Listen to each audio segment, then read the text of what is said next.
4, 5. 4, 5. Salut les mêlés, c'est Marcos. Bienvenue au podcast Impromptu. Je suis en présence de Eva, a.k.a. The Anxious Foodie. Allô! Et je suis encore au micro principal comme animateur ce soir parce que Philippe prend encore un bain. Un long bain, je veux dire, déménager dans une maison, c'est quand même long. Et là, il est bien installé dans son sofa, pas d'internet. Il pleure un peu. Fait que je pense qu'il a sûrement plus envie d'aller travailler qu'à l'habitude. Mais le struggle de pas avoir d'internet, c'est réel, hein? Hey, c'est comme terrible. Tu te rends compte vraiment à quel point tu es dépendant de ça, là, comme moi. Je me suis fait installer mon internet le 3 juillet, c'est pas si pire. J'ai juste passé comme 48 heures complètes sans internet, puis j'étais comme, ben là, qu'est-ce que je fais? Ça, c'est comme Terrible. Pas d'internet, c'est comme avoir une panne de courant, là. Tu dors. Ouais. Non, c'était ça, là. Ben, genre, tu sais, je veux dire, je plaçais les affaires, puis tout, puis tu sais, j'ai quand même des données Internet, là, fait que, tu sais, je pouvais quand même recevoir des messages et tout, mais tu sais, j'allais pas, mettons, sur YouTube, ou, tu sais, j'avais pas nécessairement d'appel avec des gens, tu sais, c'était vraiment juste pour, comme, si j'avais des messages, je pouvais leur répondre, mais c'était tout. Je pense que j'ai jamais été aussi longtemps dehors de chez moi quand je vivais à Montréal que quand, genre, j'avais pas la connexion Internet directe. Fait que, tu sais, mettons, le 3 juillet, par exemple, tu déménages le 1er, puis t'as pas l'Internet le 3-4 juillet. Je pense que le 3-4 juillet, c'est à peine si j'avais pas une tente dans le Second Cup en face, tu sais. Tu vivais là-bas? Je vivais au Second Cup. C'est le temps d'avoir mon Internet. J'étais aussi vraiment une grosse patate de sofa, là. Je pense que tout dépendant de l'environnement puis où je suis. Comme là, par exemple, où je suis, pas Internet, je serais toujours dehors. Ça, c'est clair.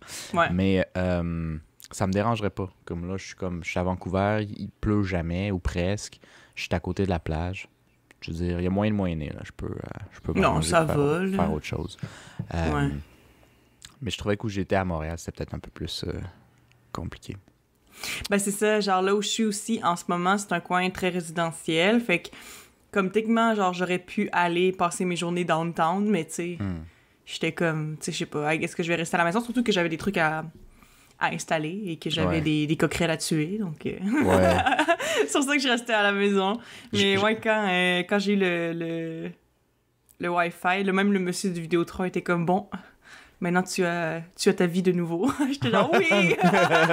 Mais c'est quand même vrai parce que, tu sais quoi, j'essaie de penser, nous, on n'a jamais vraiment grandi sans Internet. Mais non, c'est vrai. Ouais. Mais quand on était petit, par exemple, moi, je me souviens très bien jusqu'à au moins 12 ans, c'était pas le haute vitesse, là. Non. C'était genre...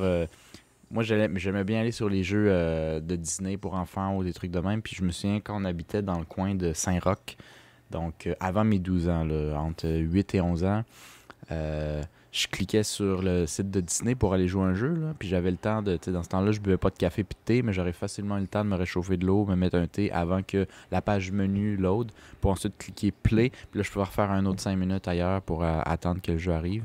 Puis c'était en HTML, là, c'était genre pas beau, là. Ouais. Puis c'était tellement lent. Mais t'es habitué, c'est juste ça qu'il y a, tu sais, Moi, je me souviens qu'il y avait les pubs de haute vitesse dans le temps, puis qui montrait que, genre, quand tu cliquais, la page ouvrait direct. Ce que, tu sais, toutes les ordi font aujourd'hui. Puis je disais, c'est pas vrai. Ça, c'est la pub, c'est genre... Mais plus... C'est même pas vrai, ça pourrait jamais arriver. C'est trop tôt. C'est trop beau pour être vrai. Ouais. Non, mais c'est ça, moi... je me souviens pas de ne pas avoir eu l'Internet, là. Moi, je pense que vraiment... en tout cas, genre, je pense qu'on l'a toujours eu depuis que je suis née, même s'il était vite ou pas, rapide ou pas. Mais moi, je sais pas pourquoi cette histoire-là, ça m'a fait penser à un moment donné... tu sais, j'étais très... Ben, je veux dire, j'ai tout le temps été quelqu'un qui était stressé, là. C'est pas pour rien qu'on m'appelle The Anxious Foodie sur le podcast. Mais comme, tu sais, c'est sûr que quand j'étais enfant, c'était pire. Tu sais, je stressais puis je capotais vraiment pour de rien. Puis moi, j'ai toujours eu comme les worst case scenarios dans ma tête, là. Tu sais, par exemple, là, si j'étais sur la route avec quelqu'un... mettons, genre, notre belle-mère ou notre père, ou peu importe, là, puis que... Destination ultime. Ouais, c'est ça, obviously. Non, mais tu sais, mettons, genre que... Mettons, c'est notre père qui conduisait, puis il manquait sa sortie pour quelconque raison. Puis il disait, j'ai manqué ma sortie. Moi, je commençais à brailler parce que je pensais qu'on était perdus pour toujours. C'était fini. Moi, tu manques une sortie, là, genre, comme, c'est sûr que tu sais plus jamais où tu vas être, puis on est comme, mais là, est où la maison? Puis on va jamais savoir, va falloir que, genre, qu'on aille manger dans des endroits random, puis juste comme se retrouver une autre maison, parce que, tu sais, c'est sûr que tu peux pas te retrouver après avoir manqué ta sortie. Est-ce que tu le pensais ou tu l'exprimais? Non, parce que je sais que ça, tu sais, je donnais ça comme exemple, mais je pense qu'il y a une situation, tu sais, vraiment similaire à ça qui s'était passée, puis c'était, en fait... Ouf, j'ai de la misère à comme situer c'est qui, mais si je me trompe pas, c'était le mari d'une amie de notre belle-mère. J'étais allée chez... Ok, je vois la... Ouais. C'est ce que, dans le fond, c'est que cette amie-là de notre belle-mère, ben, elle avait des enfants, puis on s'entendait bien ensemble, fait qu'à un moment donné, je m'étais fait garder là-bas, là, je sais pas. Puis le mari de l'amie de notre belle-mère était venu me reporter, puis lui, c'est ça, lui, il avait manqué sa sortie. Puis moi, pour vrai, j'avais vraiment comme commencé à pleurer parce que je pensais qu'on était perdus. Puis le pire, là, c'est que... Oh my god, j'en pense à ça, c'est quand même terrible. Mais genre, le pire, c'est qu'il y avait comme kind of, genre... Comment je dirais, genre... Fait comme, ah ben oui, là, je sais pas où on s'en va. Il avait fait exprès de faire comme s'il était perdu, genre. Ok, mais il savait pas que ça te ferait réagir de même. Non, c'est ça, mais quand il a vu que ça m'affectait vraiment puis que j'avais réellement peur, là, il s'est senti vraiment mal. Fait que comme quand il a fini par aller me porter à la maison, il m'a donné un 20$. Dis-le pas à ton père, fais payer. Dis-le pas à ton père, là, que je t'ai fait pleurer de même, là. mais en même temps, je veux dire, lui, peut-être qu'il était comme, oh mon Dieu, ça l'a vraiment affecté puis tout ça, mais tu sais, je veux dire, pour mon père, ça aurait été de la petite bière, là. C'est tous les jours avec Eva, c'est ça, là. Quand c'est pas ton enfant, tu sais pas trop. Non, c'est ça, mais je pense qu'il se sentait juste comme vraiment mal parce qu'au début, c'était comme en joke, mais là, après ça, il s'est rendu compte que comme... tu sais, que je pensais vraiment qu'on était perdus puis que j'allais plus jamais revoir ma famille, là. En tout cas, c'était n'importe quoi. Mais... Est-ce que tu sais comment gosser du bois? Tu sais-tu chasser? Je vais juste demander, là. Parce qu'à un moment donné, il n'y en aura plus d'essence, OK? Il y en aura plus d'essence. Fucking intense, mais c'est ça, tu sais, genre, j'avais tout le temps des trucs dramatiques, puis l'histoire à laquelle la fin de l'Internet m'avait fait penser, in the first place, c'était qu'à un moment donné, moi, il y avait un jeu de Monopoly qu'on avait sur l'ordi, que j'aimais beaucoup jouer, puis tu sais, dans le fond, ben, c'était littéralement juste comme jouer au Monopoly, mais c'était contre des ordis, là, ouais. Tu sais, c'est ça. Puis aussi, c'était comme animé, là. Fait que c'était comme plus cool que juste, tu sais, le jeu de société. Fait que, puis moi, je jouais à ça beaucoup. Puis à un moment donné, tu sais, je me souviens, j'avais commencé à jouer à ça, puis j'étais full into it, puis j'étais vraiment comme concentrée. J'avais pas réalisé ce qui se passait vraiment autour de moi. Puis je pense que, si je me trompe pas, j'étais toute seule avec notre père cette journée-là. Sauf que notre père, même le vaut chez les auditeurs, il avait fini par sortir, je pense, sur le balcon ou dans la cour, genre, juste pour comme gosser après des affaires, mais il m'avait laissé jouer à l'ordi, puis il était juste sorti, puis il m'avait pas dit qu'il avait sorti. Genre, qu'il était sorti.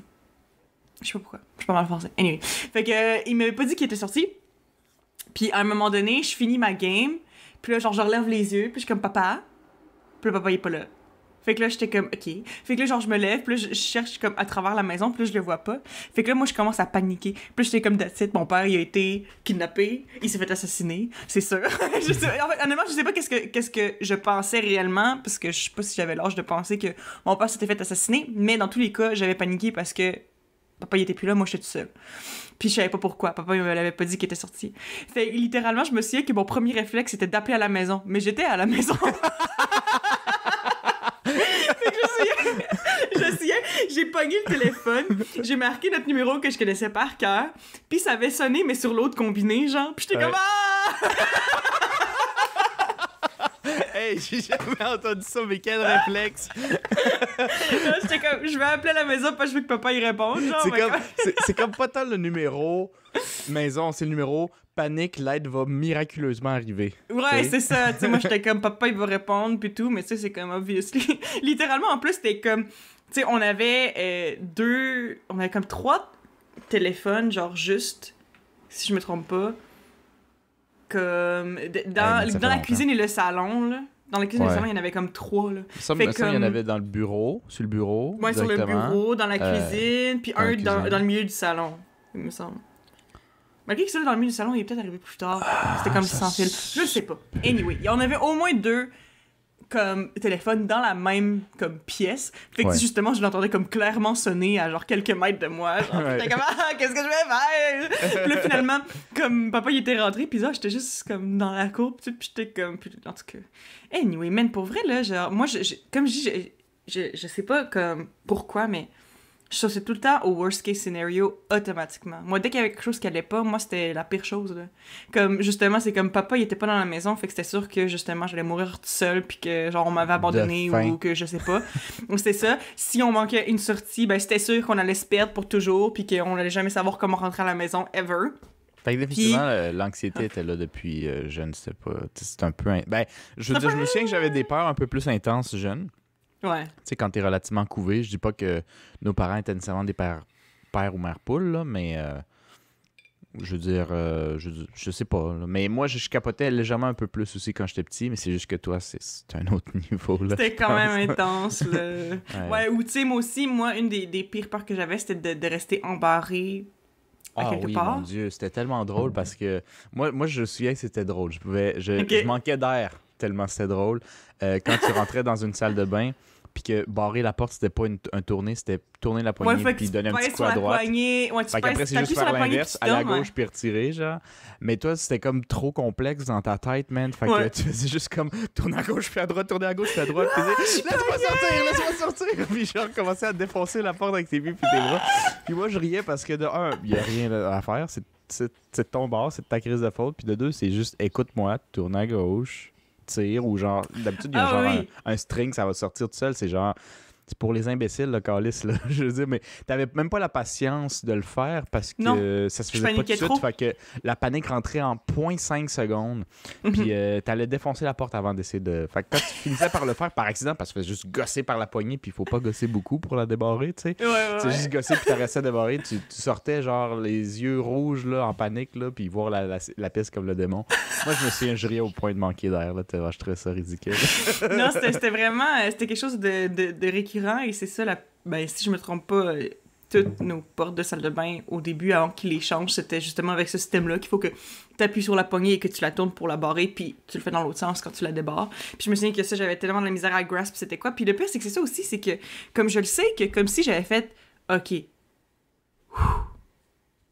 appuie, tourne. Ça l'aurait fait tout de suite. Ouais. Mais je prenais pas le temps de comme... Mais même si ça...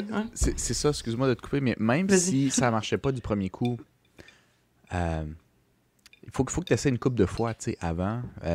Mais je sais que quand ça marche pas du premier coup, là, déjà, là, le niveau panique monte beaucoup. Ouais.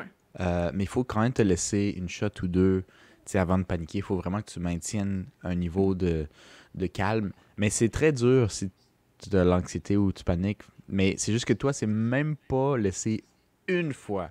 Ça n'ouvre pas... On va tous mourir. On va tous mourir. Et non, mais le pire, c'est que je me souviens tellement clairement des idées que j'avais dans ma tête quand des choses comme ça se passait. Parce que le truc, là, genre, c'est tellement câble, man. Mais c'est ça, c'est que moi, je pensais direct que quand la porte était barrée, qu'elle était barrée pour toujours, qu'il n'y avait pas moyen d'ouvrir une porte. Encore là, c'est câble, là, parce que au pire, si le système est brisé pour quelconque raison puis que je peux vraiment pas débarrer la porte, ben au pire on va défoncer la porte là, comme c'est pas des portes dures là, c'est un petit coup d'un adulte puis c'est réglé.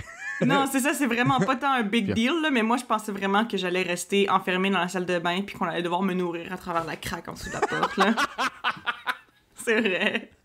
C'est vraiment ça que je pensais. Oh, littéralement, là. Il aurait fallu peut-être te l'expliquer avant que tu commences à t'embarrer dans ces toilettes-là. Moi, je me souviens que des fois, on rentrait dans les salles de bain qui n'étaient pas les nôtres parce que, évidemment, toi, tu connaissais comment fonctionnaient nos portes à nous. Tu sais, à la maison, tu étais rendu habitué. Mais c'est souvent chez d'autres personnes, en fait, que ça arrivait puis que tu paniquais. Puis les fois où je rentrais dans la salle de bain, puis... t'étais sur la bolle, puis t'es comme « Hey, je suis dedans! » Puis là, il fallait que je referme la porte, puis je te dise comme « Calisse, barre la porte! » Mais non, barrer, c'est pire, moi, c'était... Ben non. Non, je préférais me faire pogner que de risquer de rester embarré dans une toilette pour le reste de ma vie et me faire nourrir en dessous dans le crack de la porte, là. Franchement, c'est l'un ou l'autre, là. Je peux choisir le moins pire des deux options. C'est ça! Non, mais c'est vrai, là, puis genre, je me souviens que comme il y avait... deux de mes amis chez qui j'allais vraiment souvent, là, comme entre, je pense, la 3e, 4e année, puis la fin du primaire. Mm-hmm. J'allais chez eux presque tous les soirs. Puis je me souviens qu'à un moment donné, tu sais, dans le fond, on se tenait tout le temps dans leur sous-sol, parce que dans leur sous-sol, il y avait comme leur ordi où on faisait nos affaires, puis on allait regarder nos vidéos de Marimé, puis qu'on faisait d'autres affaires, on jouait aux Sims, d'affaires, whatever. Fait qu'on se tenait tout le temps dans le sous-sol. Puis dans le sous-sol, mais il y avait aussi comme une section, genre plus comme salon, puis une section avec l'ordi, comme bureau, puis c'était comme toute genre une pièce, là. Puis il y avait une petite salle de bain. Puis je me souviens qu'à un moment donné, justement, j'avais été comme embarrée dans la salle de bain parce que... I don't know. C'est ça. Parce que c'est ça aussi, c'est que quand j'étais jeune, quand je barrais la porte, c'était pratiquement tout le temps un accident. Parce que comme tu l'as dit plus tôt, ben moi, je risquais même pas de barrer la porte, je voulais pas. Je voulais pas risquer qu'elle reste pognée, fait que je la barrais même pas la porte la plupart du temps. Fait que quand je la barrais, c'était souvent par accident, parce que mettons, je sais pas, là, si je fermais la porte, puis justement, j'appuyais sur la poignée, puis là, ben, je sais pas, je faisais un mouvement qui la faisait tourner, puis la titre était barrée, genre. Ouais. Mais comme, c'est ça, j'étais chez mon ami, puis je me souviens que justement, à un moment donné, j'avais été comme embarrée dans la salle de bain. Ben, j'étais pas réellement embarrée, mais en tout cas, vous comprenez. Puis, comme j'avais paniqué parce que justement, je savais pas c'était quoi, mais ce que le truc, c'est que là, c'était pas juste mes amis qui étaient là, c'est parce qu'il y avait aussi, genre, le frère de mes amis qui était comme dans le salon, puis genre, je me souviens encore qui avait ri de moi. Parce que, genre, il avait vu à quel point j'avais capoté d'être pognée dans la salle de bain, puis de... Ouais. Quelque chose qu'avec ta famille, au pire, tu t'en fous, là, parce que tout le monde sait tes pires gênant, dark là. secrets, mais genre... Ouais, Chris, le nombre d'affaires connes, genre... En tout cas, devant ta famille, c'est pas la même chose. Non. Mais ouais, devant des étrangers, ouais, je me souviens que j'étais un petit peu gênée, mais j'étais comme, whatever, j'aurais pu mourir. Non. Yeah. Non, t'aurais pas pu mourir, c'est ça le truc. Mais oui. Toi, t'avais-tu des espèces de peurs qui revenaient souvent, genre, quand t'étais jeune, genre, comme ça? Jeune, ouais. Ça dépend jusqu'à quel âge. Jusqu'à assez tard, man, j'avais... Bon, déjà, moi, j'étais... deux qui me viennent à l'esprit. Moi, j'étais hypocondriaque. Très, très longtemps. Ah ouais? Jusqu'à comme 15, 14 ans. Ouais, Ah ouais? peut-être que toi, tu le voyais moins vu la distance d'âge. Ouais. Quand t'es enfant, t'es assez égocentrique, là. Si ça t'affecte pas, on s'en calisse. Ouais. Ben oui. Non, mais surtout parce qu'en plus, aussi, c'est ça... ben, au cas où les auditeurs qui nous écoutent ne le savent pas, moi je suis le plus jeune et Marco c'est le plus vieux dans... Fait qu'on a ceux qui ont la plus grande différence d'âge. Ouais. Fait qu'on a comme 6 ans et demi 6 ans et de différence. Ou, genre 7, presque, ouais. 6 ans et demi de différence environ. Mais c'est parce que quand t'es enfant, 6 ans et demi, ça paraît en crise. Oh, je veux dire, à notre âge, maintenant qu'on est dans la vingtaine, on s'en fout un peu, là. Je veux dire, c'est sûr que t'as comme... Tu sais, t'es plus vieux, t'as plus d'expérience que moi, ok, mais je veux dire, ça reste que comme on s'entend comme n'importe quel deux adultes s'entendraient ensemble. Mais tu sais, quand t'as 6 ans versus 12 et demi, ça fait quand même une très grande différence en tant que maturité, ce qui t'intéresse et tout. Fait que comme, je te dirais qu'en grandissant, c'est à Marcos avec lequel j'ai moins bonne, je pense, parce qu'on était juste trop distants dans l'âge, I think. Ouais. Mais j'ai oublié mon point. Ben oui, les deux peurs. Hypocondriaque que tu savais pas. Excuse. Non, ça, je savais pas. J'étais pas conscient de ce qui se passait dans ta vie. Non, c'est ça, exactement. Puis juste avant ça, je veux continuer la parenthèse sur les enfants, ils s'en calissent des autres quand ils sont jeunes, parce que j'ai jamais vraiment remarqué dans ma vie, quand t'es enfant, je faisais pas trop attention, mais quand j'ai travaillé avec des enfants dans une école au nord du BC, je me suis rendu compte que quand ils jouent ensemble dehors, là, en bas de comme 12 ans, là, autour de 8-9 ans, là, ils sont comme 3 ensemble. Je commençais à les observer. Ils sont 3 ensemble. Puis les 3 ne parlent pas ensemble. Ils monologuent. Genre, hey, check ce que je suis capable de faire. Puis là, il fait quelque chose. Les autres les regardent pas. Les autres font autre chose. Puis là, les autres disent quelque chose ou une idée ou qu'est-ce qu'ils pensent c'est quelque chose. Les autres s'en calissent. C'est comme s'ils font chacun leurs affaires individuellement ensemble. Ouais, c'est trois conversations genre one way, mais genre oui, ensemble. Oui, c'est ça. Puis après, ils reviennent puis ils disent « Hey, c'était-tu le fun de jouer avec Mathieu? Ah, c'était malade, on a parlé de ça. Non, vous avez pas parlé de ça, je vous ai écouté. T'as parlé de ça. T'as parlé de ça. Il y a personne qui... Toutes les enfants s'en Nobody gave a shit! Non, c'est ça. Puis les enfants finissent par s'aimer juste pour l'énergie peut-être qu'ils donnent. Ou, tu sais, ils jouent quand même ensemble des fois, là. Ils se donnent des rôles, mais c'est comme minime au final, plus qu'on pense. Quand t'es jeune, ça te prend pas grand-chose pour devenir ami avec quelqu'un. Hein. Non, c'est vrai. Non, c'est vraiment juste que, comme, tu sais, la personne n'est pas, genre, méchante avec toi. Puis, tu sais, je dis ça, puis c'est encore drôle, là. Il y a des amis qui sont méchants envers l'autre, puis quand t'es enfant, t'es juste comme, ah, whatever. Mais ça reste que c'est ça, tu sais. moindrement, quand t'es un enfant, que quelqu'un est gentil avec toi, ben, automatiquement, c'est comme, ah, c'est mon ami. Puis that's it, puis tu t'attaches full vite, genre. Ouais, c'est vrai que tu t'attaches vite. Ouais, mais tu t'attaches vite, mais tu te détaches vite aussi. Tu sais, je veux dire, quand t'es vraiment jeune, tu sais, si à un moment donné, tu changes d'école, ben, that's it, t'oublies tes amis, là. Ben, tu sais, genre, je pense que comme plus tu grandis, moins c'est ça, là, tu sais, ça reste que comme, tu sais, vers la fin du primaire, début secondaire, ok, mais tu sais, mettons, entre deuxième année, mettons, puis troisième année, whatever, tu changes d'école, en général, comme, ça se peut que, comme, t'essaies de garder contact avec des amis, mettons, souvent aidés par les parents, mais comme... Je sais pas, là, genre, j'ai l'impression que c'est quand même assez facile de juste move on d'une amitié là, quand t'es vraiment jeune, là, parce que justement, c'est tellement basé sur juste, ben, comme, ah, ben, t'es quand même gentil, fait que... Je pense qu'il faudrait que ces amis-là vivent proches de toi, puis ça n'a jamais été notre réalité à nous. On a toujours vécu loin de notre première école, du moins, parce qu'après, si t'aurais changé d'école, je pense que tes amis du quartier Limoilou seraient... Une ou deux seraient quand même restés vu la proximité, dont une qui était notre voisine. Là. Je pense qu'un si t'aurais changé d'école ou elle aurait changé d'école, je veux dire, il y a quand même moyen un peu de rester amis, vu que c'est proche. Tu sors dehors, fait que, tu sais, Chris, c'est facile. Mais dans notre cas, nous, tout le monde habitait loin, fait que tu changes d'école, c'est comme tu changeais de planète, là, fait que tu ne reverras plus jamais. Mais, donc, fin de ma parenthèse sur les enfants, je voulais juste dire, moi, le truc qui me faisait peur, j'étais hypocondriaque, fait que j'ai toujours eu beaucoup plus peur de pogner une maladie que je sais pas si on a les remèdes en 2000... bon, OK, moi, j'étais peut-être en 2002 ou en truc le kit, que me péter une jambe. Genre, me péter une jambe ou me péter un bras, ça me tentait pas, là. Mais ça me faisait pas capoter. Ça me tente pas, là.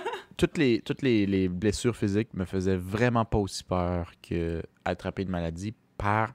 Je pense que mon hypochondriaque, c'était un peu... Si tu as une maladie qui va te tuer, on dirait que c'est comme le voir venir qui me faisait peur, de un.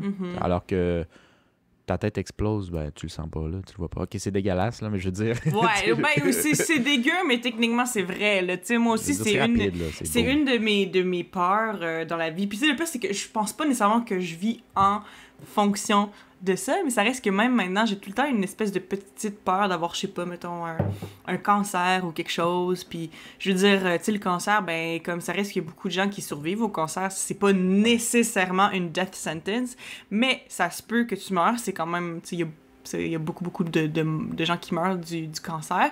Puis comme quand tu te fais annoncer que t'as le cancer, puis tu fais juste comme, hey, ça se peut que je meure bientôt.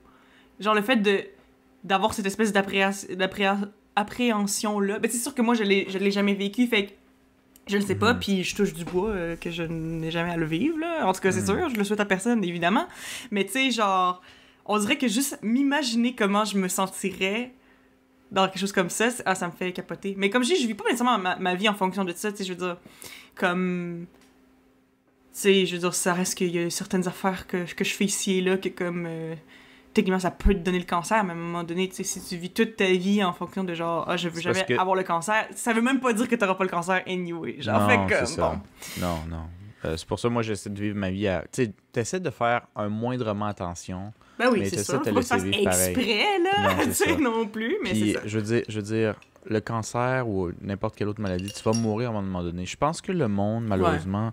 On est dans un milieu tellement, comparé à d'autres époques de du passé, de l'histoire humaine, tellement safe que c'est comme si, même si on le sait, il n'y a personne qui le réalise vraiment qu'on va tous mourir. Puis on arrive dans un lieu où tout est fait pour que tu ne meurs pas, ou d'une certaine manière. Fait que quand elle arrive tellement de nulle part que c'est comme, ça clash avec la réalité. Ouais, mais mourir dans ma tête, c'est tellement dans un longtemps presque comme impossible qui ne va jamais arriver presque. Je pense qu'on est tous là-dedans en 2022, surtout dans les pays développés. Puis ça nous rend d'une manière complètement déconnectée à la réalité de la mort.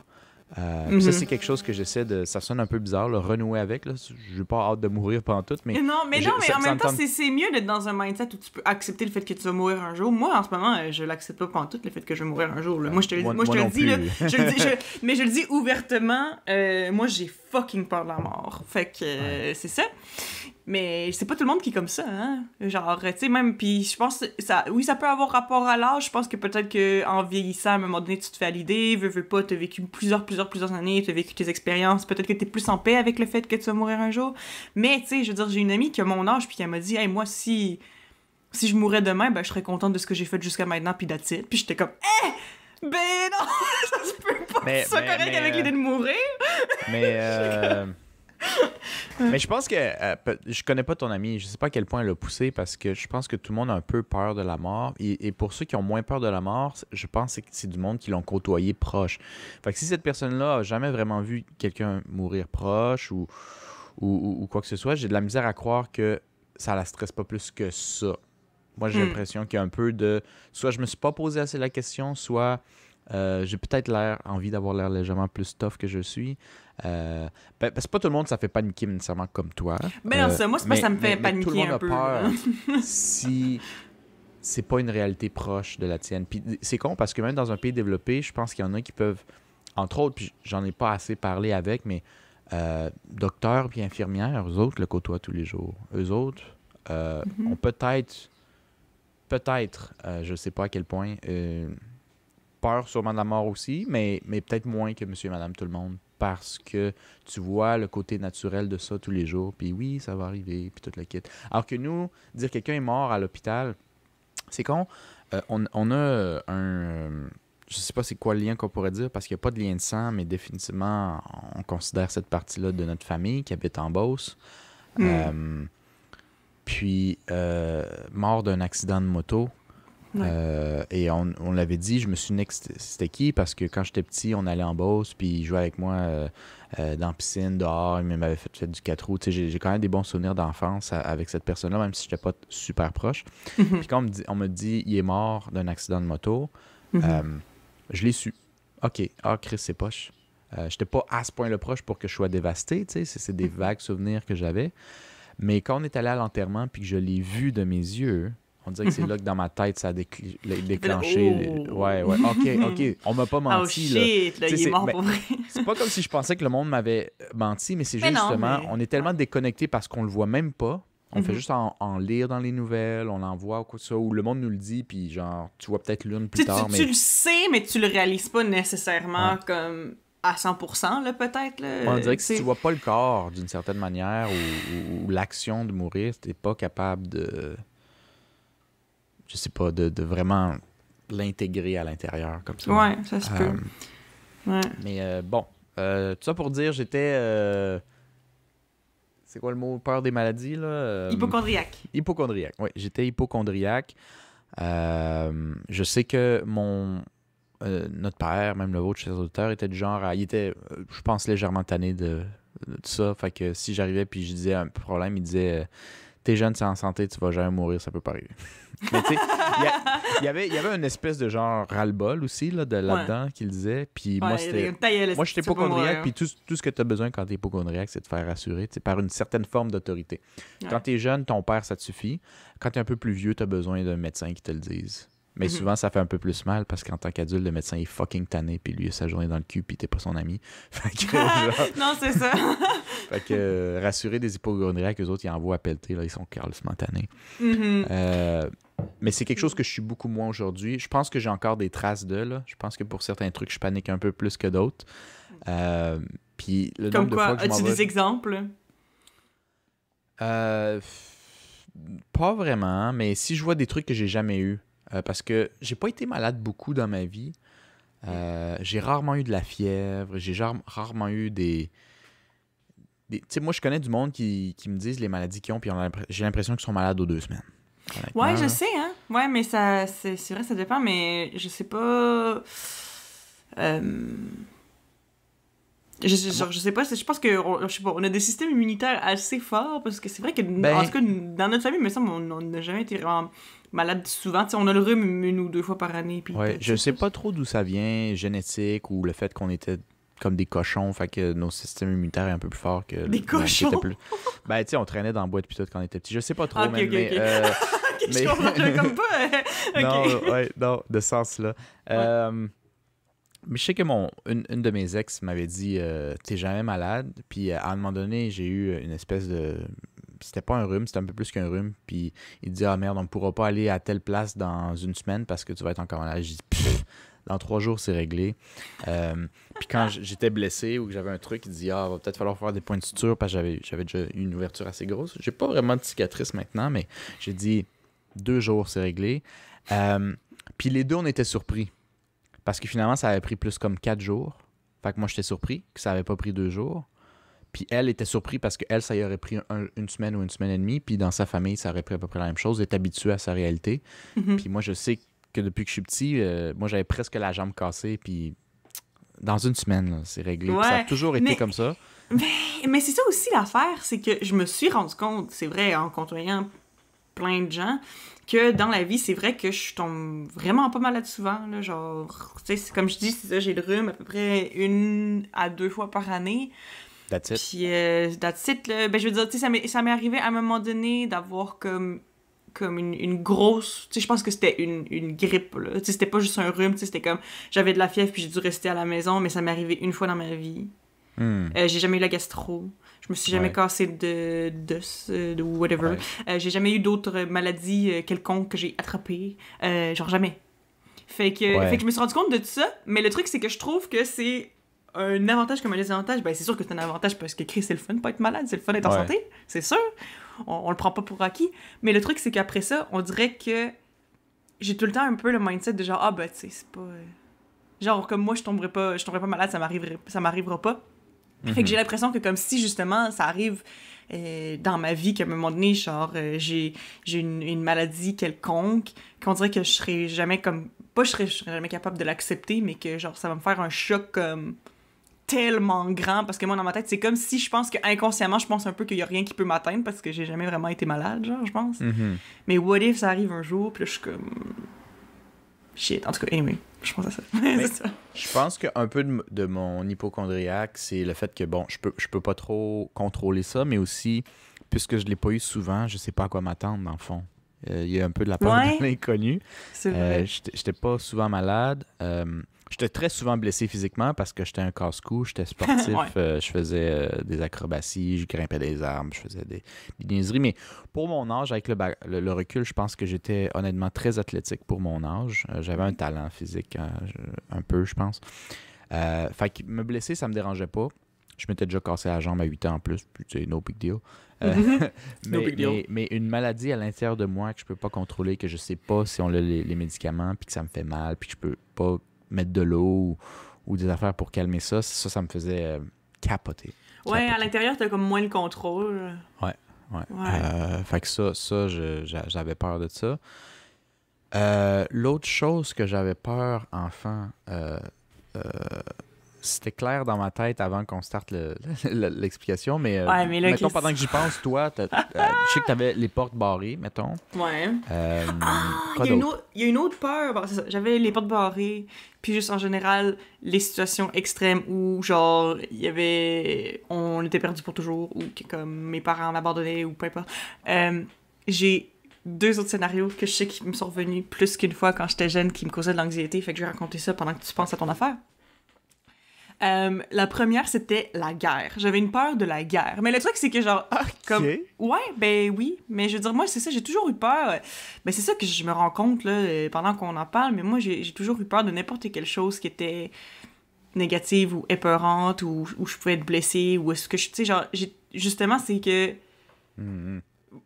Puis le pire, c'est que, tu sais, dans la vie, en tant qu'être vivant, il y a des dangers dans tout. Mais moi, on dirait que ça me fait capoter qu'il y ait des trucs qui soient dangereux. Je suis comme... On dirait que genre, je sais pas comment me dire, hey, c'est possible à un moment donné que je me fasse mal à ce point-là. Tu sais, mettons, genre, je vois des gens qui font des petits gros accidents, puis je suis comme, hey, ça pourrait m'arriver à moi! Puis j'étais comme, non! Genre, ça se peut pas qu'on puisse se faire mal de même. En tout cas, anyway, fait que c'est ça. Mais comme, mettons, la guerre, là, moi, ça, ce que des fois, mettons, je me souviens, la chambre chez nos parents, que j'ai eu jusqu'au cégep. Là, au cégep, j'avais fini par changer de chambre, qui était en fait ton ancienne chambre, Marcos. Mais avant le cégep, j'ai été dans la même chambre, juste genre depuis le moment où on a déménagé là, quand j'avais genre 4 ou 5 ans, jusqu'au cégep, j'ai été dans la même chambre. Puis mon lit était comme collé sur le mur, mais comme quand je dormais sur le côté, je regardais toujours par la fenêtre. Genre quand je m'endormais. Je sais pas, c'était tout le temps ça. Je regardais par la fenêtre. Puis je me suis dit, tu sais, what if, à un moment donné, il y a genre des avions qui commencent à passer puis qui commencent à drop des bombes, genre. Mais tu sais, je veux dire, Oh, ça, mon sortirait, Dieu. ça sortirait pas de fucking nulle part, là. Je veux dire, tu sais, la guerre, genre, ben, c'est sûr, je ne suis pas experte là-dedans, mais ça m'étonnerait qu'à un moment donné, tu sais, des nations avec lesquelles il n'y a aucune tension, aucune histoire, mais ils font juste, hey, moi, ça me tente de dropper des bombes dessus. C'est pas de même que ça marche. Mais moi, j'avais peur qu'à un moment donné, pouf, genre dans le ciel, il y a des avions, ils nous droppent des bombes, that's it. Puis je pense que c'est parce que j'avais vu peut-être des films avec lesquels il y avait de la guerre, tu sais, avec les espèces de sirènes, de genre, attention, il y a comme alerte à la bombe ou quelque chose comme ça, là, tu sais, des trucs comme ça. Je pense que j'avais vu ça une fois, puis genre, j'ai toujours eu peur que comme ça nous arrive. Mais, tu sais, je veux dire, c'est sûr que comme dans la situation où on est au Canada et tout, tu sais, c'était pas vraiment réaliste. C'est proche là. d'être possible, mais Non. c'est dur de savoir quand toi, tu te fies à ce que tu vois à la télé ou dans les films, ou etc. Ouais. Tu sais. Mais, ouais, c'est ça. Fait qu'il y avait ça m'arrivait. Genre, j'y pensais quand même souvent. Tu sais, je veux dire, c'était pas quelque chose auquel je pensais tous les jours, mais quand je regardais par la fenêtre, des fois, j'étais genre, peut-être. Puis là, j'avais peur. Puis là, j'avais peur.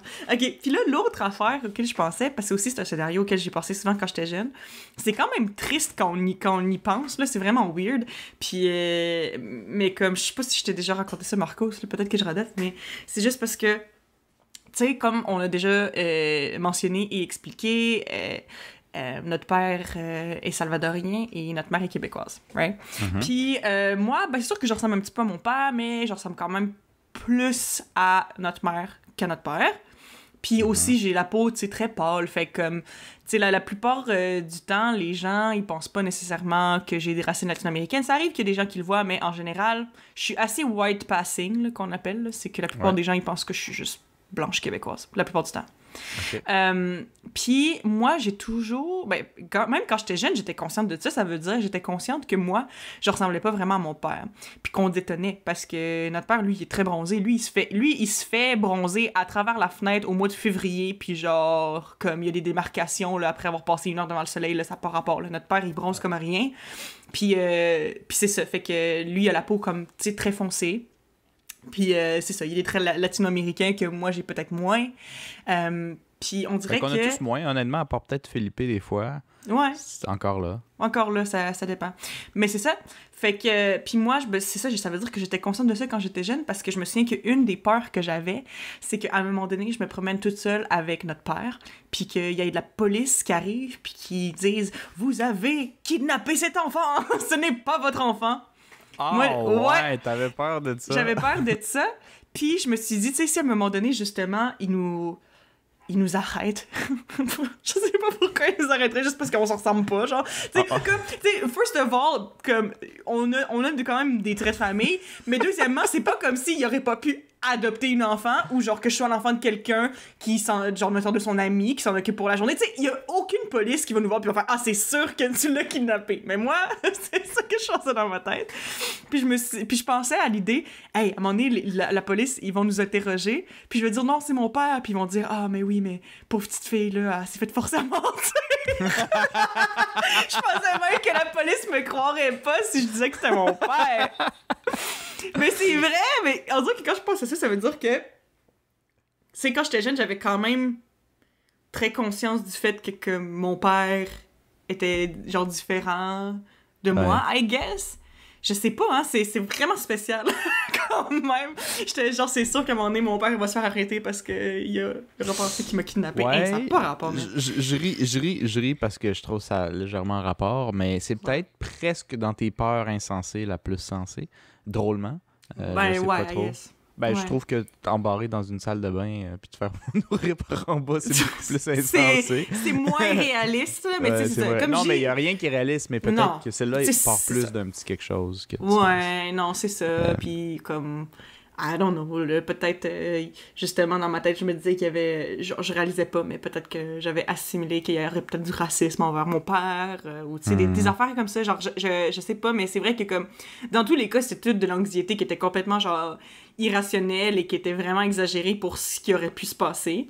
Mais ouais c'est ça. Fait que... ouais, je dirais que ça résume mes anxiétés d'enfance. Hey, my God, j'étais vraiment une petite enfant stressée. Ouais, vraiment pas pire. Mais c'est parce que l'anxiété, j'imagine, c'est développé déjà enfant. Puis comme je te dis, les enfants ont quand même plus peur que les adultes, c'est normal. On est conscient quand même qu'on est plus vulnérable, on est moins indépendant. L'ignorance fait peur. Fait que tu sais, si tu sais pas comment faire des affaires, écoute, moi j'avais peur d'aller signer mes propres papiers tout seul en secondaire 1, tu sais, quand le monde commençait à y aller sans leurs parents, genre. Ça me stressait. Signer quel truc? Je sais plus trop. Au début de l'année, il fallait que tu ailles chercher des papiers puis toute l'équipe. Puis tu peux y aller tout seul. Puis tu peux y aller tout seul. Fait que moi, j'avais le peer pressure parce que là, je voyais mes amis du primaire qui allaient tout seul. Fait que là, je voulais aller tout seul, mais il y avait une part de moi qui ça stressait, puis des affaires de même. Ou juste aussi cave que appeler une compagnie puis poser une question, quelque chose de même, ça me faisait excessivement capoter. Il fallait absolument que ça soit papa qui le fasse. Fait que ça, c'est tous des trucs où, à un moment donné, évidemment, notre père a dit ben là, tabarnak, à un moment donné, il faut que tu fasses le saut, là. Fait que fais-les, esti. Puis là, tu te rends compte que Chris, c'est pas si pire, mais tu sais, il faut que tu l'aies fait une fois. Non, c'est ça, faut que tu l'aies fait une fois, c'est vrai, hein, parce que aussi, c'est ça aussi que je me suis rendu compte, mettons, juste pendant tellement longtemps, j'avais tellement peur des appels téléphoniques, puis tu sais, pas dire que genre j'aime les appels téléphoniques, c'est quand même quelque chose qui est anxiogène pour moi malgré tout, mais maintenant c'est vraiment moins pire qu'avant, parce que le truc c'est que, tu sais, je veux dire, on dirait que je me dis, tu sais, qu'est-ce qui va se passer si j'appelle puis que ça, genre, ils voient que je sais pas qu'est-ce que je veux ou que je sais pas qu'est-ce que je fais.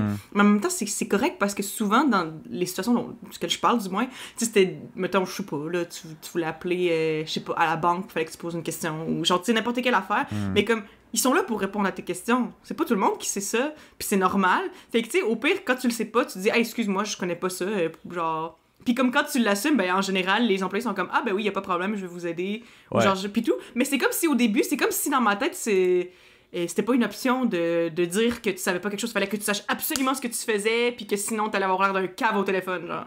Mais c'est comme, mais non, c'est pas ça. Mais comme, faut que tu le fasses pour le savoir, là. Fait que c'est ça. Tu sais, il y a quand même quelque chose qui fait qu'adulte, c'est pas le fun, le téléphone, pour plusieurs raisons, là, qui me vient à l'esprit de un. Très souvent, quand tu appelles une compagnie, c'est rarement pour dire « Hey, je voulais juste vous appeler parce que pour vrai, vous faites une super bonne job. Je voulais vous encourager puis vous dire « Continuez comme ça, Walmart. Vous êtes capable. » Vous faites bien ça, Walmart. C'est tout. C'est ce que je voulais dire. Tu diras ça à ton boss. C'est jamais ça. Fait que c'est toujours quelque chose de négatif. Déjà, ça crée un peu d'anxiété. Une plainte ou une question, une insécurité sur une commande ou quelque chose de même. Ouais. Très souvent, ils ont une petite file. Fait qu'ils te mettent sur attente. Pendant ce temps-là, toi, tu déconnectes de la réalité. T'écoutes ta musique, tu joues à tes jeux vidéo, tu fais tes affaires. Fait que quand ils te rappellent, t'es comme un peu plus dépourvu. Oui, bonjour! Ouais, c'est ça. Deuxièmement, eux autres sont écœurés de leur journée. C'est eux autres, faut que tu te mettes à leur place, c'est juste des appels négatifs. Fait que là, ils sont comme genre, je vais en passer au prochain au plus Chris. Fait que sans nécessairement être vraiment tannant, des fois, tu tombes sur des personnes qui sont plus heureux ou qui viennent de commencer leur chiffre, je sais pas trop. Mais en général, c'est sans dire qu'ils sont écœurés, sont assez comme genre, tu sais, dis tes affaires. Fait que ça peut être un peu plus stressant quand toi, t'es un peu, tu sais, comme pas là. Après, mélange à ça si tu as des langues. Comme moi, j'ai dû appeler, justement, j'ai dû appeler Walmart récemment pour un petit problème. Puis, je les appelle en anglais, je sais pas, parce que j'ai pris le numéro de Vancouver, fait que c'est en anglais. Puis, en anglais, c'est pas exactement la même chose. J'ai commencé à réaliser, entre autres avec la COVID, depuis qu'on porte le masque, que je lis beaucoup plus sur les lèvres que je pensais. Oui, c'est vrai ça. Au téléphone, quand ils disent ça, c'est un peu, tu sais, le petit bruit électrique, puis je peux pas lire sur les lèvres. Des fois, je demande de répéter, puis j'ai l'impression d'être bien pire en anglais que je suis réellement. Mais tu dis ça, là, puis c'est fou, mais justement, je me suis rendu compte, genre, quand même relativement récemment, justement, avec la COVID et tout ça, que je pense que c'est une des raisons de pourquoi ça me stresse les appels téléphoniques, parce que... comme moi, c'est ça, je pense que j'aime pas faire répéter les gens ou j'aime pas quand on se comprend pas. Puis c'est tellement facile de pas se comprendre au téléphone parce que justement, des fois, la personne est un petit peu trop loin du téléphone, on entend mal, t'as du bruit ambiant, puis justement, t'es pas capable de lire sur comme leur visage ou leurs lèvres, puis tout. Puis c'est vrai que ça affecte énormément la compréhension, hein. Puis c'est pas nécessairement que t'as une mauvaise ouïe, c'est juste que je pense qu'on réalise juste pas à quel point on se fie beaucoup aux expressions faciales et le visage ça fait partie de la compréhension, tu sais. Ouais. Fait que de la communication. Ben oui, c'est ça. Puis ben justement, c'est pour ça que je me rends compte depuis la COVID que je fais tellement répéter les gens. Puis c'est pas nécessairement que je les entends pas à travers leur masque ou whatever. C'est vraiment juste parce que je vois pas leur bouche. Puis ça, c'est ça. Des fois, genre, je catch pas ce qu'ils disent à cause de ça. Ouais. Fait que je pense que juste le téléphone, c'est pas la meilleure manière de communication. C'est juste plus facile, mettons. Mais je peux comprendre qu'il y a un côté comme pas naturel à ça qui fait que rarement t'as envie de jaser au téléphone. Je sais pas trop comment on faisait avant, parce qu'avant, on se textait pas, là. Même les amis, là, du monde, t'as vraiment envie de parler, là. Au téléphone, moi, je me souviens... c'est pas le même vibe. Puis aussi, tu sais, quand tu parlais longtemps, là, tu sais, ton oreille, elle devient rouge, là, puis ta main est comme fatiguée. Parce que c'était des gros téléphones, là. C'était pas des petits téléphones que tu peux mettre en voix haute, là. Ouais. Ah, je trouvais pas ça génial. Ouais. Mais fin de ma remarque sur les téléphones. Fait que ça, c'était tes peurs un peu insensées de ton enfance que tu avais. Moi, j'ai repensé aux miennes. J'en ai rajouté une. OK. Mais tu sais, des peurs qui ne font pas de sens. Là. On a tous eu, je suis sûr que vous autres aussi, les auteurs, des peurs qui ont juste pas de sens. Une que j'ai eue jusqu'à assez, un peu trop vieux pour que je l'avoue, genre 12 ans, honnêtement. OK. OK. Je trouve que c'est vieux parce que tu es quand même presque adolescent, tu sais. Ouais. T'es prépubère. Ouais. Quand je descendais dans le sous-sol weird de notre grand-mère, puis qu'il fallait fermer les fenêtres en repartant, je montais les escaliers très vite. Non, mais, oui. Non, mais moi aussi, hein. Mais parce que, tu sais, justement, comme j'ai passé tellement longtemps à avoir peur du noir, puis comme cette peur-là s'est atténuée avec le temps, mais elle ne s'est pas comme... Elle a pas disparu avant quand même récemment pour moi, hein. Parce que comme je dis, ça s'est atténué parce que c'est vrai que comme moi, là, quand j'étais plus jeune, là, comme... Dans le fond, OK, c'est ça, c'est que dans la maison de nos parents, genre, ben, il y avait une chambre au rez-de-chaussée puis une chambre au sous-sol, qui étaient les chambres des enfants à notre belle-mère, mais sinon, toutes les autres chambres étaient à l'étage. Puis moi, ben, c'est ça, c'est que des fois, mettons, si je finissais ou si je descendais pour quelconque raison, pour aller me chercher quelque chose dans la cuisine ou peu importe, ben après ça, il fallait que je referme les lumières et que je remonte les escaliers, mais après ça, tous les escaliers, il fallait qu'ils montent dans la noirceur. Puis moi, pour vrai, genre, c'est ça. Ben, mais non, mais le pire, là, c'est que, tu sais, moi, genre, je le sais que, tu sais, nos parents, si ça leur arrivait justement qu'ils fermaient la lumière puis qu'ils montaient les escaliers, ils montaient les escaliers lentement, là. Mais moi, quand je fermais la lumière, c'est ça, moi, je courais dans les escaliers. Fait que c'est sûr que comme tout le monde dans la maison, quand je partais de la cuisine, ils m'entendaient faire en haut des escaliers, parce que je voulais juste comme m'en aller de la noirceur le plus rapidement possible. Ouais. Mais c'est tout le temps ça, dans n'importe quelle pièce, il fallait que je ferme la lumière, puis il fallait que je fasse un bout dans le noir. Moi, je courais, là, j'allais vite, là, j'avais tellement peur. Là. Je trouve que c'était peut-être pas aussi pire dans la maison où on habitait, parce que justement, on a déménagé là. Moi, j'avais à peu près 12 ans. Fait que c'est dans le temps où je m'étais pas mal calmé avec le noir, là. Mais je sais que notre grand-mère, le truc aussi qui rajoutait à ça, c'est qu'elle avait une maison un peu vieillot. Grand-mère avait tout ce que tu pouvais voir dans un film d'horreur ou de fantôme, là, avec des tapisseries sur le mur, des murs en pierre. Ça fait vraiment, tu sais, vieille maison hantée, là. Ouais. Fait que c'était un style, puis que je trouve honnêtement assez design et flashy, mais je veux dire, à l'époque, moi, je trouvais ça juste fucking épeurant, puis tu sais, un peu creepy, tu sais, surtout quand il n'y a pas de lumière. Mais parce que c'est les ça tapisseries, aussi, j'ai l'impression qu'ils te regardent en esti quand c'est le noir, genre. C'est ça, mais c'est ça, c'est quelque chose que je me suis rendu compte, c'est que en général, les maisons que je trouve les plus belles dans la vie, selon mon goût à moi, c'est les maisons qui font le plus peur quand il fait noir. Ouais. Parce que moi, j'aime les vieilles maisons avec du cachet. J'aime vraiment ça, là.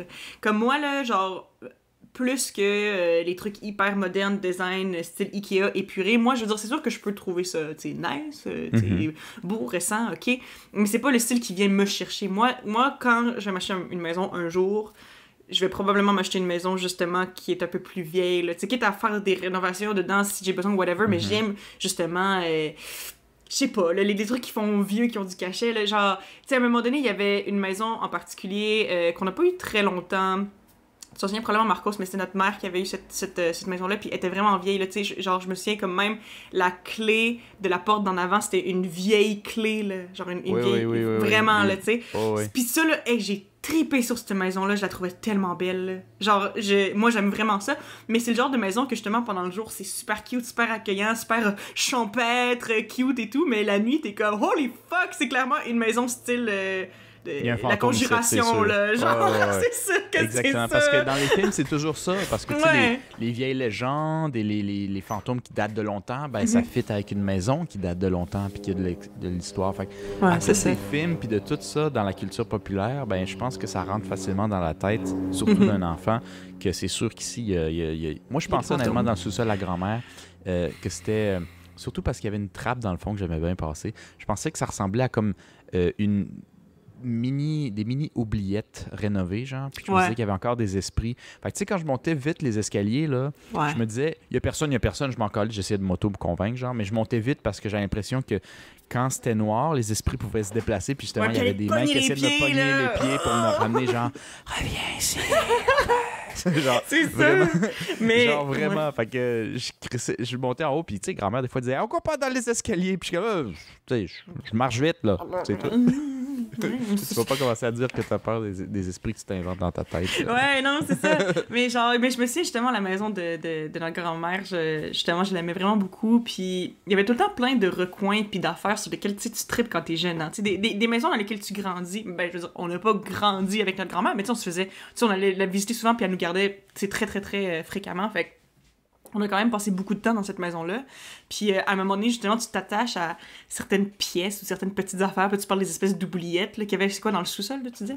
Puis moi, je me souviens que moi, sur quoi je tripais en particulier, c'est qu'il y avait deux chambres à l'étage. Ben, non, en fait, il y avait plus que deux chambres, mais il y avait deux chambres qui partageaient un garde-robe, en fait.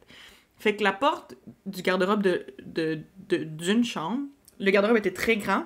Mais comme oui, puis tu peux aller dans l'autre pièce. Tu peux aller dans l'autre pièce parce que la porte du garde-robe, c'est ça, ils partageaient le garde-robe. Il y avait juste deux portes différentes qui donnaient sur une chambre ou l'autre. Fait que moi, je me souviens que, justement, je me mettais genre à quatre pattes puis je passais à travers les vêtements, là, puis j'étais comme, je m'en vais dans un autre monde. Puis j'ouvrais la porte puis j'étais comme, je suis dans une autre pièce, magie! Ouais. Je trouvais ça cool. Je trouvais vraiment sur ça en particulier, là, ces affaires-là.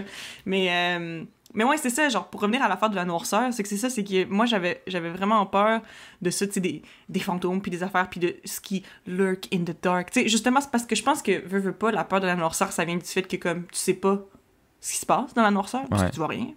Mais comme, tu sais, je veux dire, si t'es dans ta maison, qu'il fasse noir ou qu'il fasse pas noir, comme...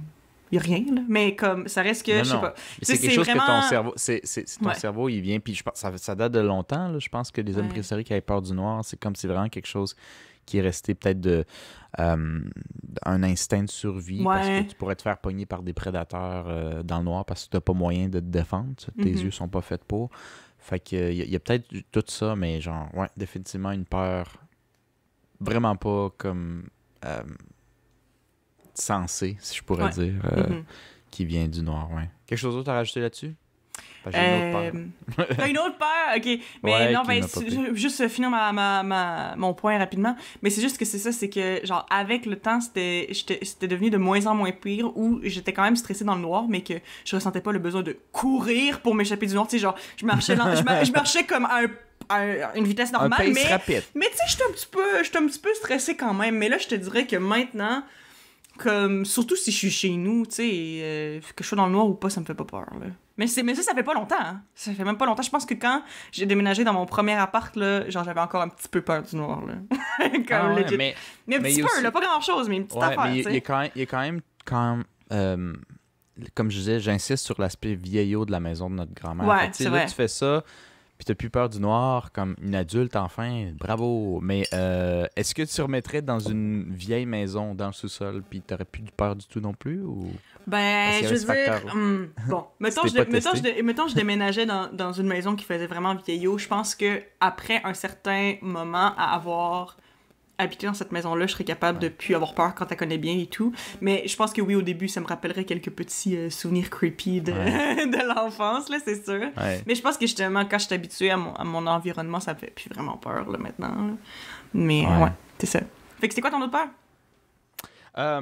Oui, mon autre peur, ça, je trouve ça drôle. Je pense pas qu'il y a grand-chose à dire là-dessus, mais on allait souvent voir notre oncle qui vivait à l'extérieur de la ville de Québec. Le frère de notre mère, quand on était petit, puis on traversait bien souvent, à chaque fois qu'on y allait, on devait traverser le pont de Québec. Et quand j'étais petit et qu'il pleuvait avec du tonnerre et des éclairs, j'étais convaincu avec les petits films que j'avais vus de Destination Ultime que un éclair pouvait fracasser un pont puis qu'on tomberait dans l'eau en bas, Est-ce que ça fait ça dans Destination Ultime ou tu dis juste ça comme figure of speech? Non, je pense pas que j'ai vu ça vraiment dans un film, je suis pas sûr. Mais c'est tout le genre de truc qui est genre pourrait pas arriver ou qu'il y aurait 0,001% qui arrive, que ça que ça arriverait. Je pense que si le tonnerre, en plus, frappe un pont, à moins que je me trompe, là, ça le brise pas. Il faut juste toucher au truc de métal. Là. Ouais, c'est ça. Mais genre, dans ma tête, ça l'aurait détruit comme une météorite ou le pont, c'est fini. Ben, il aurait cassé en deux, puis là, le monde tombe. Ben, en tout cas, j'ai jamais vu d'éclairs casser des ponts dans les films, mais j'avais vu beaucoup de ponts cassés.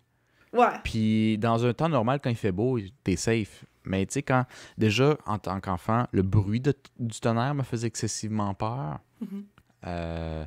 Fait que je me suis dit, tu sais, quand on traverse le pont, faut pas le faire à 50 km/h, il faut le faire à 140. Il faut vite passer avant qu'il y ait un éclair. Comme ça, c'est le monde en arrière de nous autres qui va mourir, pas nous autres. C'est ça! Puis, vite! Ouais, je me souviens que quand il pleuvait ou qu'il y avait du tonnerre, des éclairs, mais surtout du tonnerre, c'est le bruit qui me faisait peur plus que la lumière. Si on passait des ponts ou des trucs en suspension, j'arrêtais de respirer le temps qu'on le traverse. ouais. Toute mon enfance, jusqu'à au moins 9-10 ans, je pense que j'avais peur de ça. Fait que c'était les ponts? C'était les ponts? Je pense que c'était plus les ponts, c'est vrai, parce que un pont, même quand il faisait beau, je pense que j'avais un léger stress. Maintenant que tu le dis, là, je pense que j'avais un léger stress. Mais dans ma tête, il avait tout cassé. Ben, c'est ça aussi, c'est parce que je pense que je réalisais pas quand j'étais jeune qu'il y avait des architectes qui l'avaient designé et que c'est pas parce qu'il y avait... mettons, tu sais, c'est pas parce que le pont est plein d'autos que ça va être trop lourd puis qu'il va tomber, là. Non, mais il y a quand même des ponts puis des viaducs qui brisent. Oui. Puis tu sais que ça peut arriver. Ouais. Mais dans ta tête, c'est un peu comme les avions qui vont s'écraser ou quoi que ce soit. C'est sûr que ça va arriver à moi. Puis à chaque fois, tu sais. Fait que ces genres de peurs-là, je pense que avion, pont ou les accidents. Il y a juste drôlement accident de voiture que je pensais que ça pouvait jamais m'arriver. C'est vrai, hein? Puis pas, c'est que ça, c'est quand même commun. C'est assez commun, mais dans ma tête, on n'allait jamais avoir d'accident de voiture. C'est pas mal commun, même. Genre, en fait, t'as tellement plus de chances d'être dans un accident d'auto que de vivre toutes les autres choses qu'on a mentionnées aujourd'hui, genre. Ouais, mais c'est vrai, moi aussi, j'ai jamais eu comme tant peur des accidents d'auto. Ben là, le pire, c'est que je dis ça, mais genre, plus récemment, j'ai commencé à avoir un petit peu plus peur des accidents d'auto qu'avant. Mais c'est juste parce que maintenant, justement, je pense que vu que je suis rendue à l'âge adulte, puis que justement je considère faire mon permis de conduire bientôt ou whatever, tu sais, genre mettons juste mon coloc, on est allé faire beaucoup de commissions, on est allé au Ikea une couple de fois, puis des affaires de même dans les dernières semaines, là, vu qu'on est en train de s'installer dans notre appartement et tout, puis à chaque fois qu'on est en voiture ensemble, littéralement, comme au lieu de juste écouter de la musique ou de gosser sur mon cell ou de juste jaser, c'est comme je regarde la route au complet, puis je regarde le GPS, puis je regarde ce qu'il fait, parce que I guess que veux pas, tu sais, je suis genre, tu sais, je m'intéresse à ça parce que je sais qu'il va falloir que j'apprenne bientôt, tu sais. Puis on dirait que c'est vraiment là que je me rends compte que comme...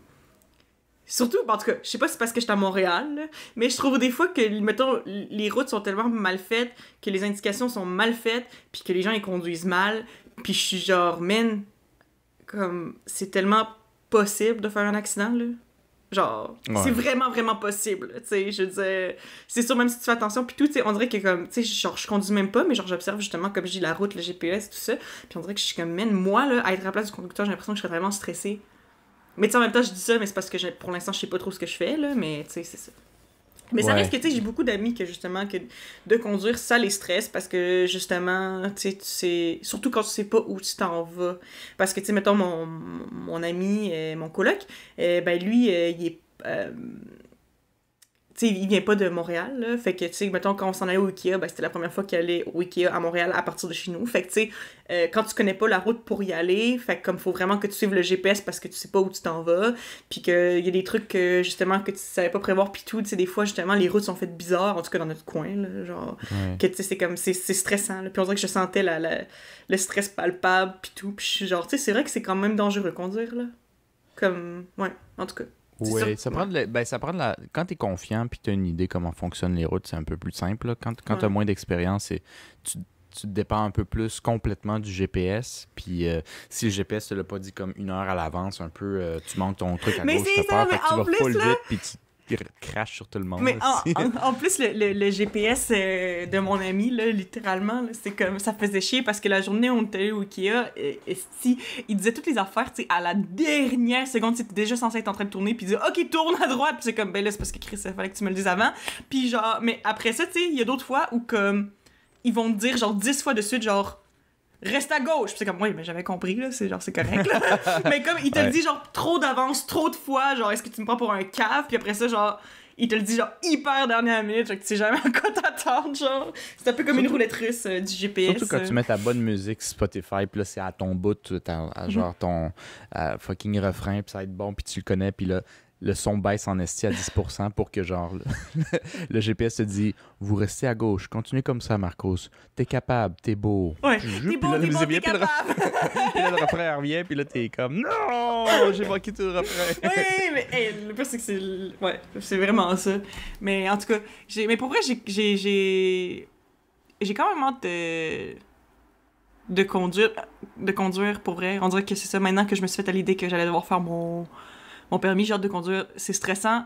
Mais tu sais, c'est ça, c'est un peu j'ai hâte et pas hâte, là, parce que justement, je vois le stress que ça peut causer, mais en même temps, je pense que ça va être cool de pouvoir vraiment se déplacer où je veux. Puis tu sais, surtout, tu sais, des fois, comme Chris, juste pour aller chez une de mes amies, qui est aussi mon ancienne coloc, tu sais, c'est genre 12 minutes en voiture ou genre 45 minutes de transport en commun, genre. Puis je suis comme, tu sais, des affaires dans le même, il y a beaucoup de ça. Tu dis parce que tu vas devoir avoir ton permis de conduire. Excuse-moi, pourquoi tu vas devoir avoir ton permis de conduire? Je vais devoir, techniquement, je ne dois pas, mais c'est extrêmement avantageux de l'avoir parce qu'en fait, ben, c'est pour, tu sais, vu que je rentre en sténographie, tu sais... Tu vas te déplacer loin, là, tu pourras pas faire ça en bus. Non, ben, c'est ça, ben, c'est parce que, tu sais, quand t'es sténographe, la plupart des sténographes sont travailleurs autonomes, fait que tu prends les contrats que tu veux, mais tu sais, les contrats vont pas tous être à Montréal, mais c'est parce que si moi je suis limitée au transport en commun, je pourrais juste prendre les contrats qui sont genre à Montréal, ou peut-être juste à l'extérieur, tu sais, quand même accessible, ou peu importe. Puis comme, ben, techniquement, tu sais, je pourrais prendre des Amigo Express puis tout, mais rendu là, tu sais, quand c'est pour faire ta job plusieurs fois par semaine, puis tu dois tout le temps, comme, t'arranger pour pogner des listes, ça va juste être gossant, là, fait que, tu sais, je pense que ce serait bien, tu sais, d'avoir, comme, mon auto puis mon permis de conduire, ça va juste rendre la tâche vraiment plus simple. Fait que ouais, c'est pour ça. Techniquement, c'est pas obligatoire, mais ça va vraiment m'aider dans ma job, puis juste rendre ça juste plus agréable. C'est quoi déjà le char? Tu triples le code? Les Mini Cooper! Les Mini Cooper. Mais c'est ça que tu vas t'acheter. Oui, mais le pire, c'est que c'est drôle parce que, genre, littéralement, le coin dans lequel j'ai déménagé, c'est un coin complètement différent de là où j'habitais avant. Là, parce que moi, j'ai déménagé à Montréal pour la première fois, ça fait comme 4 ans, à peu près. Ouais. Puis, dans le fond, j'ai habité dans le village quand j'habitais avec Marcos. Puis j'ai aussi habité dans Hochelaga. Tu sais, je suis tout le temps restée comme un peu dans ce coin-là. Ceux qui connaissent Montréal, là, sur la ligne verte, là, dans le coin Hochelaga, un petit peu plus downtown. Je suis tout le temps restée comme dans ce coin-là, qui était un peu plus dans l'est de Montréal. Puis là, je suis rendue comme dans l'ouest de Montréal. Puis c'est un coin que je ne connaissais pas du tout avant de déménager ici. Mais tu sais, j'avais vraiment aimé l'appartement, puis tout. Puis genre, tu sais, je cherchais quelque chose, fait que j'avais trouvé quelque chose, fait que c'était ça. Mais c'est pas un coin que je connais. Puis là, justement, je me promène dans le coin, là. Puis je sais pas, mais... parce que dans le fond, c'est ça. C'est que là, le coin dans lequel je suis, c'est genre Côte-des-Neiges, Notre-Dame-de-Grâce. Puis... dans le bleu-orange, là. Ouais, c'est ça. Puis, intersection. Ouais, okay, je voilà. Fait que... Puis dans le fond, c'est que pour vrai, dans mon quartier, en tout cas, là, il y a tellement de monde qui ont des Mini Cooper, là. Genre, il y en a non, mais il y en a vraiment, vraiment beaucoup, j'en vois tout le temps. Puis je suis comme, tu sais, je veux dire, avant, ben, tu sais, c'est pas comme si c'était hyper rare des Mini Cooper, j'en voyais quand même, tu sais, de temps en temps, mais pour vrai, là, je pense qu'il y a juste beaucoup de gens dans le quartier qui habitent ici qui ont des Mini Cooper parce que j'en vois tout le temps. Fait qu'à chaque fois, je suis genre, bon, ben, Chris, c'est ma future voiture. C'est ma future voiture. Puis genre, ouais, genre, je le sais comme que je veux pas la version sport, je veux la version comme normale parce que je veux 4 portes.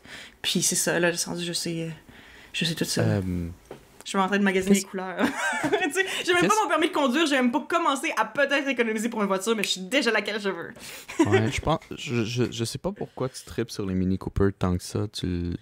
La forme, mais honnêtement... le vibe que ça donne. Ben, je pense que c'était à un moment donné, si je me trompe pas, parce que mon espèce de... Ben, c'est pas une obsession, mais mon intérêt envers les Mini Cooper a commencé quand j'étais ado.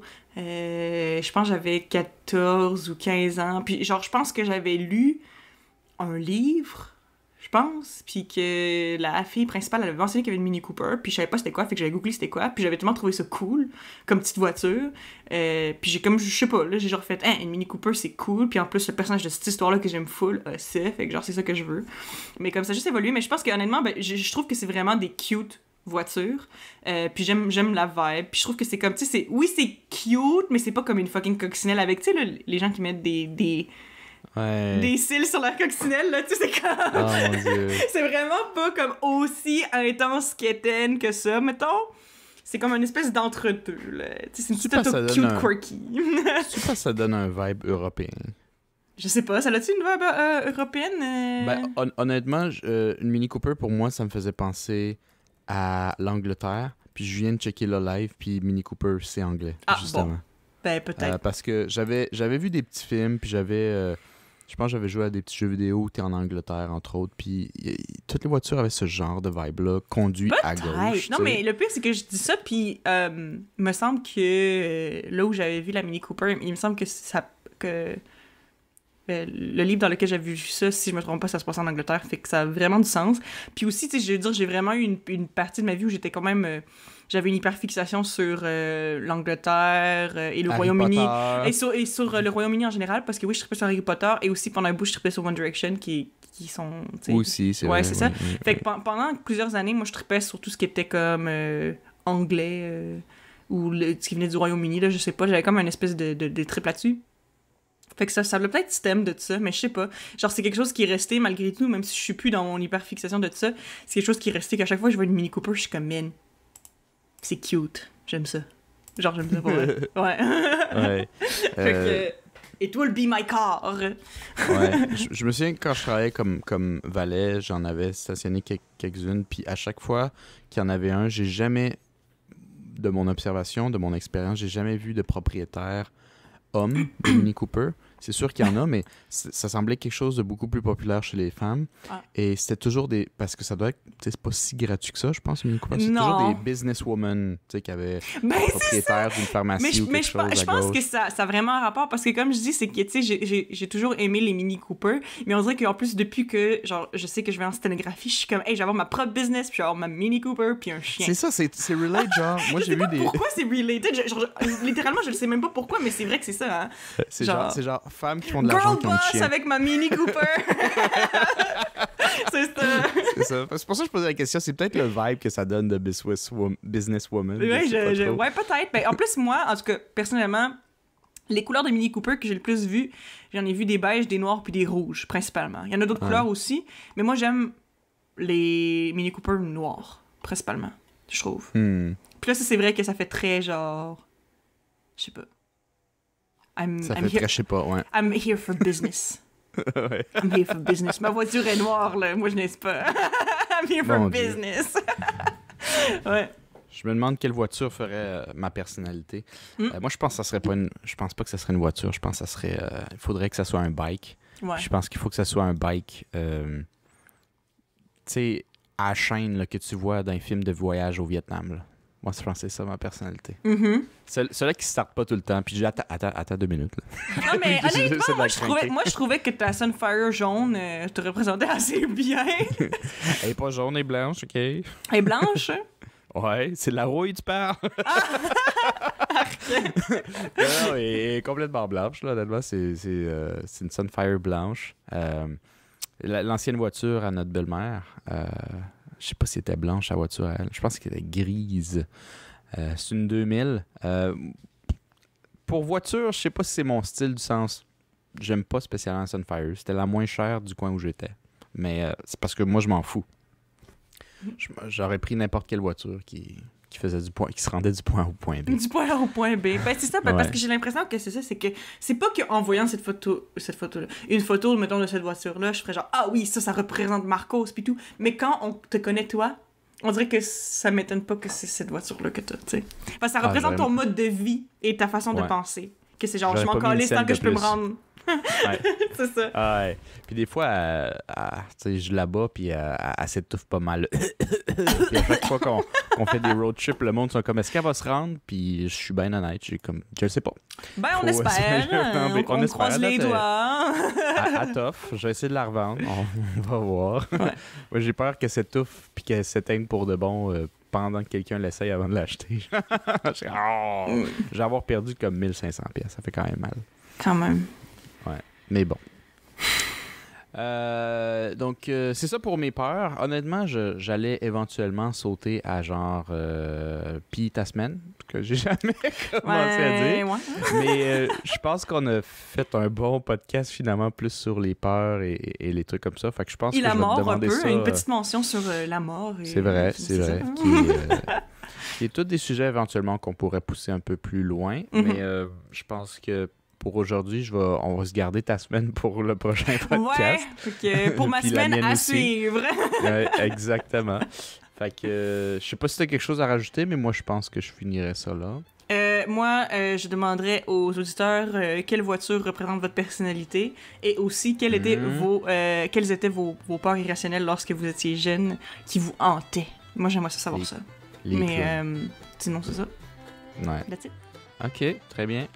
Fait que sur ce, on vous laisse pour le podcast impromptu d'aujourd'hui.